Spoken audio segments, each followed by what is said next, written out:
Today's story is about a player with main character syndrome that absolutely loses their shit when another player tries to help them after the DM basically describes a nuke about to explode at their feet. Buckle up for this one, it's a ride. So I am usually a designated forever DM to my players, and I am honestly okay with that, as it is my choice, and I am usually the only one willing to act out campaigns in the first place. This has never been an issue to me, but there are days I wish to be on the other side of the DM wall, especially since a lot of my players will occasionally adopt a DM versus player mentality with me and automatically assume I want to kill them. I am not a particularly hard DM at all.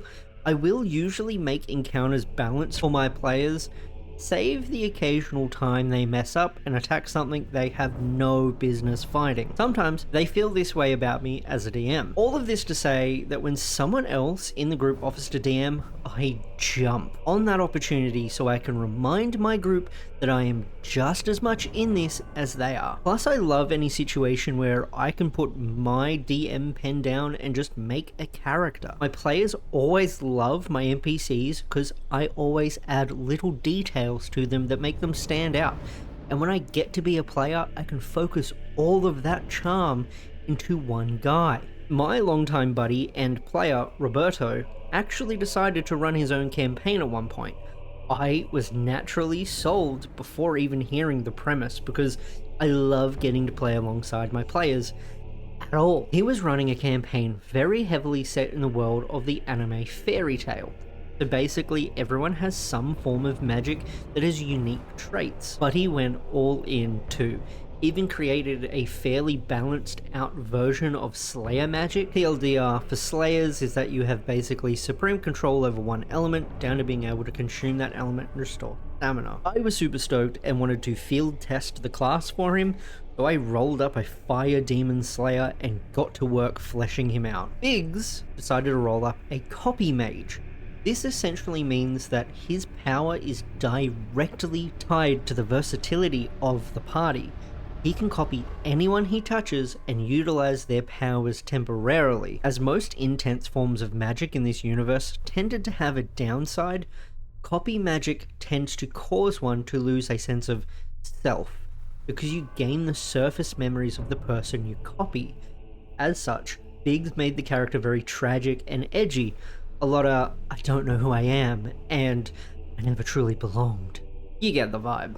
Then there's Fox. Fox was honestly a problem player on and off, almost in cycles. When he was good, he was good. He could make some of the best characters and cause a good amount of fun at the table, but when he was bad, good lord, was it horrible. And we were cycling back into a bad phase. I'm not going to mince words here. Fox was suffering hard from main character syndrome. In retrospect, it was obvious. All his best characters were in situations where he made himself the leader of the party. All his worst freakouts and that guy moments were in situations where someone at the table naturally had more charisma than him, or more narrative pull. And since a lot of people at the table tended to defer to me as a team face, the writing was on the wall for a Fox freakout. Fox had this habit he started where he would make a new Google Word doc for every new character he runs. At first, this was to take simple personal notes, and he would share them with the DM about his character, but it very swiftly turned into homework. Every single doc would open up to a bare minimum 10-page novel talking about his character, who they are, their backstory, 5 or 6 major characters to them. Harmless in a normal setting, as it just shows your player is invested, but for Fox, this was all non-negotiable. If you didn't roleplay his character's adopted brother slash bestie exactly to the letter, he would scream and holler at the table about how you are a bad friend. Moreover, he started writing future events for his character. No, not plans. Like, he would write events yet to come and expected the DM to just incorporate them into a coming session. And once again, if you miss a beat, you are a bad friend.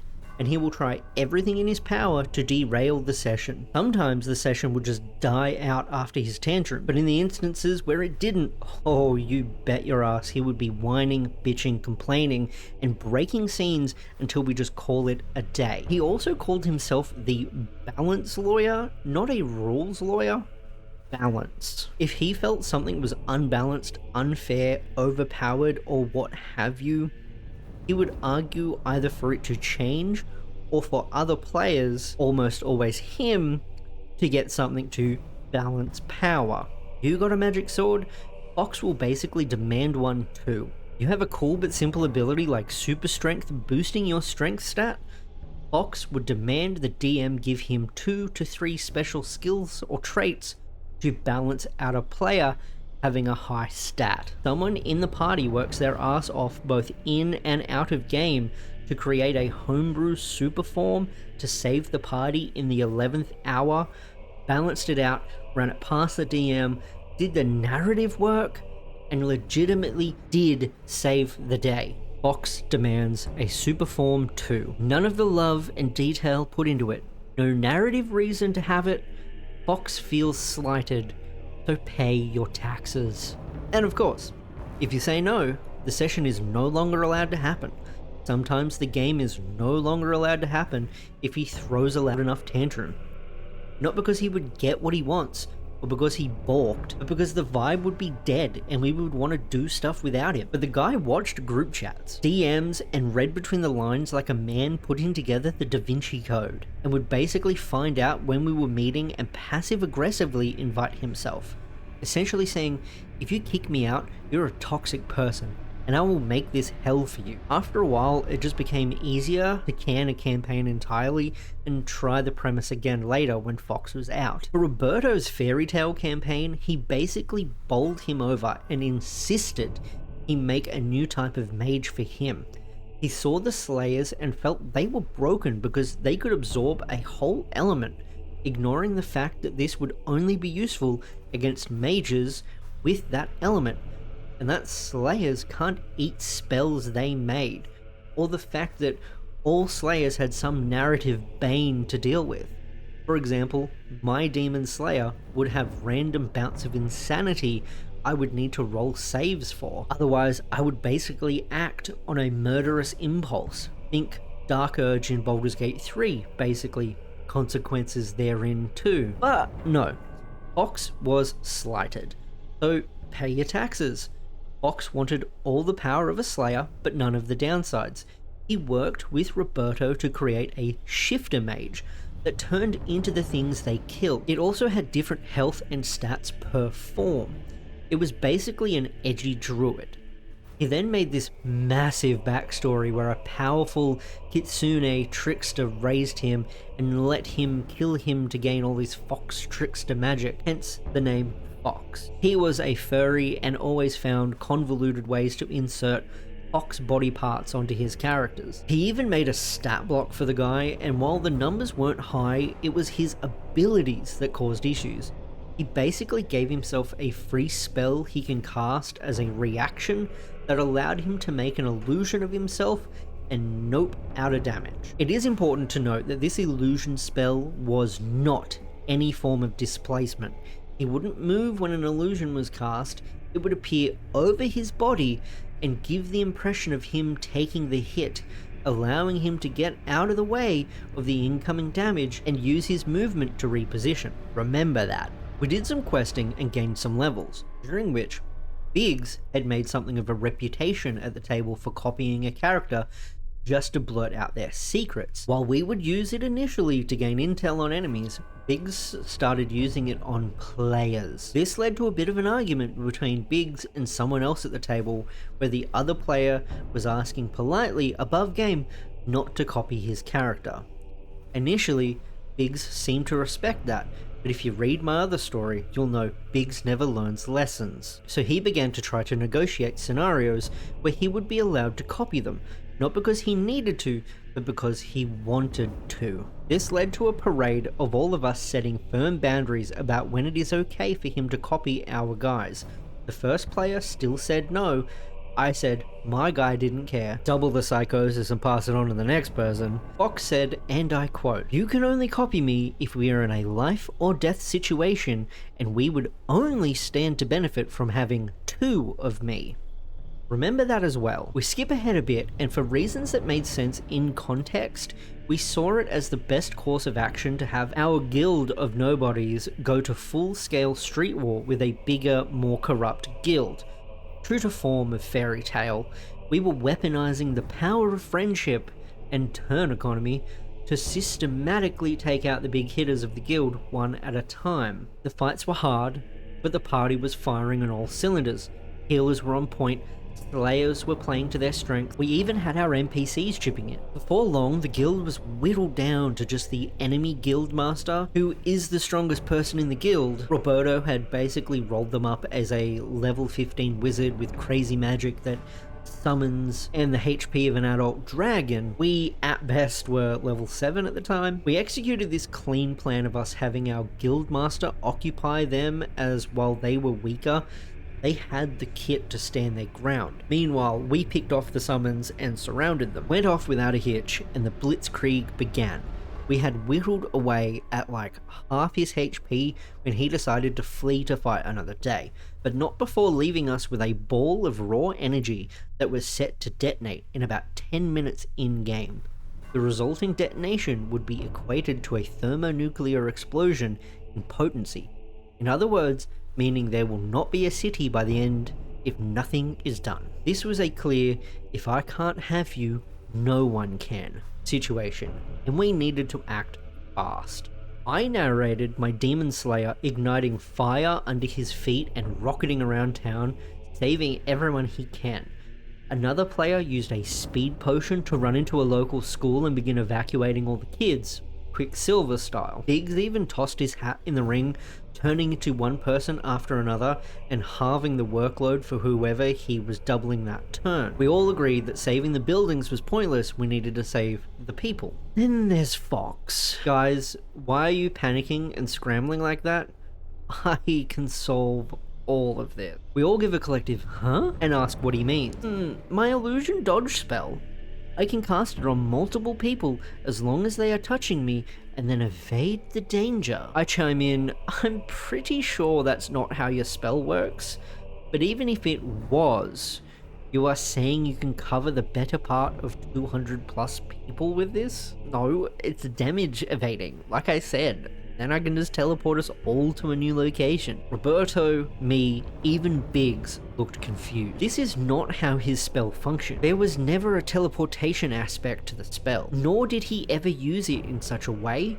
This led to a break in the game where we had to argue the wording and semantics of a homebrew spell he made with the DM. I, to this day, don't know if he was serious or just trying to gaslight us. Both are equally likely when it comes to Fox, but he seemed genuinely convinced that whenever he illusion dodged something, he teleported to a new location. Never mind that it cost his movement to do it, or that the spell was for an illusion and not any form of transportation. We argue in circles for a bit, and eventually Roberto says, fine, I'll let you try. Nobody else detected it, but I did as a DM. He said that with the distinct tone of, you are walking right into consequences for this, and Fox bowled right into it head first. Before he could roll, however, Biggs chimed in. He pointed out how he could copy Fox, and maybe we could argue something like, advantage to the roll because 2 people were trying, or at the very least give us 2 chances. We all concurred this was a sound reason. Everyone but Fox. This is my moment?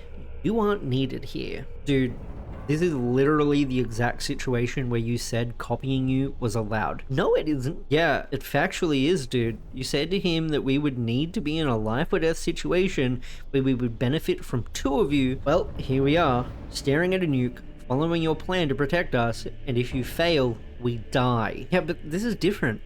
I said that for if we were like in a fight or something. This is my moment in a cutscene. We can't take that from me. A new argument begins of how Biggs honestly held to his word and that this really isn't a moment for egos. Fox was betting the entire party on him basically dodging a nuke point blank. If we went along with this and he fails, we get turned to ashes. This was a situation where having two of him would only serve as a benefit to our odds, but there is the other detail that only I and Roberto seem aware of. Even if this succeeded and he did cast the spell on everyone, we would die anyway. He had never used the spell on AoE damage before, just single target spells and melee. He was also limited to just his movement speed when it comes to repositioning. Even if we argue he dashed it, that would have only been about 60 feet of movement or so.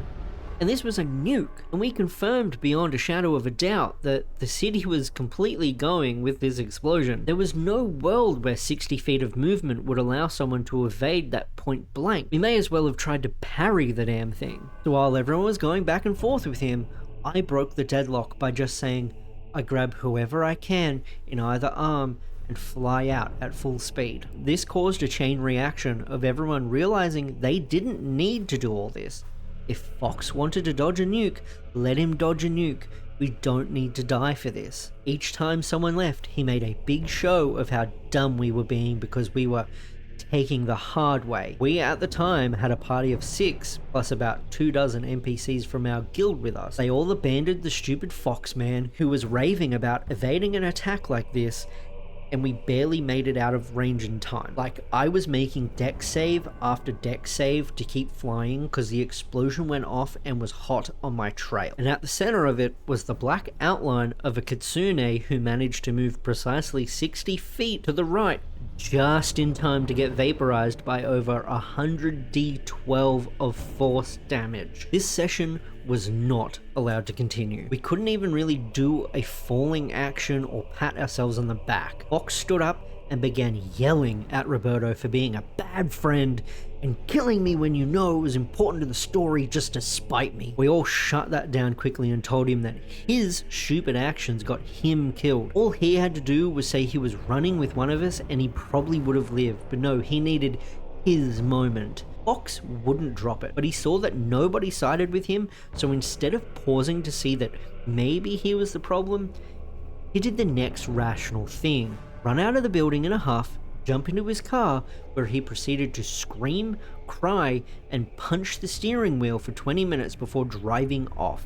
He was my ride home. We saw all of this happen through the window and shared looks of confusion, bewilderment, and eventually morbid laughter at the childish display. We called it a session because most of us were tired emotionally from the back-to-back arguments, and some of us had to walk home now. Fox left the group chat that night and went full radio silence for a week or so. Best sessions we ever ran that week, let me tell ya. The fairy tale campaign basically got put on indefinite hiatus after all of that, so we were moving on to another campaign DM'd by me. When Fox realized that nobody was chasing him and telling him how we missed him and all that, he came slinking into my DMs going, okay, you can add me back, I feel better now. I added him because I was a damn fool and wanted to believe he was better and the worst was behind us. Boy, was I wrong. That story is for another day.